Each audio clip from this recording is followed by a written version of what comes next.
नमस्कार, मी राहुल जामादे आरजे मराठी या चॅनलवर आपले स्वागत आहे। तर लाडकी बहीण योजनेची ई केवायसी करण्यासाठी आता नवीन ऑप्शन सुरू करण्यात आले आहे आणि तुम्ही या अगोदर ई केवायसी केलेली असेल तर आता ही ई केवायसी कुणी करायची आहे, ही ई केवायसी सर्वांनाच करावी लागणार आहे काय, याबद्दल माहिती आपण या व्हिडिओमध्ये समोर पाहणार आहोत।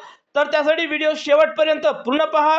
व्हिडिओ आवडला तर एक लाईक जरूर करा व असेच महत्त्वपूर्ण माहितीचे व्हिडिओ पाहत राहण्यासाठी आपल्या चॅनलला सबस्क्राइब करून घ्या। चला तर मग माहितीला सुरुवात करूया। तर बघा, लाडकी बहीण योजनेची ई केवायसी कुणी करायची आहे, तर लाडकी बहीण योजनेची ई केवायसी करण्यासाठी आता वेबसाईटवर नवीन ऑप्शन सुरू करण्यात आले आहे आणि ज्या महिलांना पती किंवा वडील नाही किंवा ज्यांची ई केवायसी अगोदरची चुकली आहे, म्हणजेच जसे तुम्ही होय व नाही या ऑप्शन मध्ये अगोदर नाही असे निवडले असेल किंवा ई केवायसी करताना तुमचा जात प्रवर्ग चुकला असेल, अशा महिलांनी ही ई केवायसी करायची आहे। किंवा ज्यांना पती किंवा वडील नाही आणि त्यांनी या अगोदर ई केवायसी कोणत्याही नातेवाईकाचा आधार क्रमांक टाकून ई केवायसी केलेली असेल, अशा महिलांना ही ई केवायसी करायची आहे।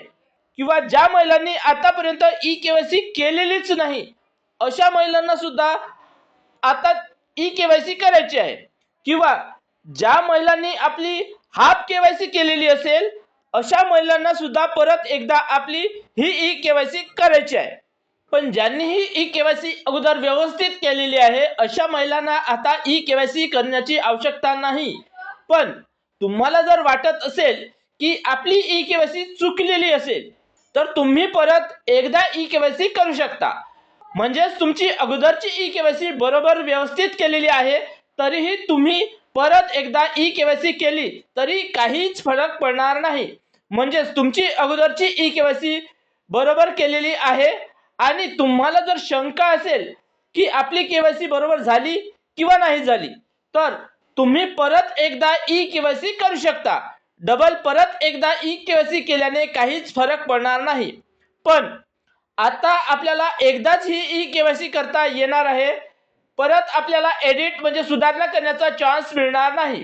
ही ई केवायसी तुम्हाला 31 डिसेंबरच्या अगोदर करून घ्यायची आहे। तर तुम्ही तुमची ई केवायसी अगोदरची बरोबर असताना सुद्धा परत एकदा नवीन पद्धतीने तुम्ही ई केवायसी करू शकता। तर ही होती लाडकी बहीण योजनेची ई केवायसी संदर्भातील माहिती।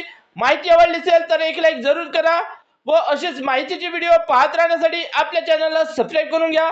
धन्यवाद। जय हिंद, जय महाराष्ट्र।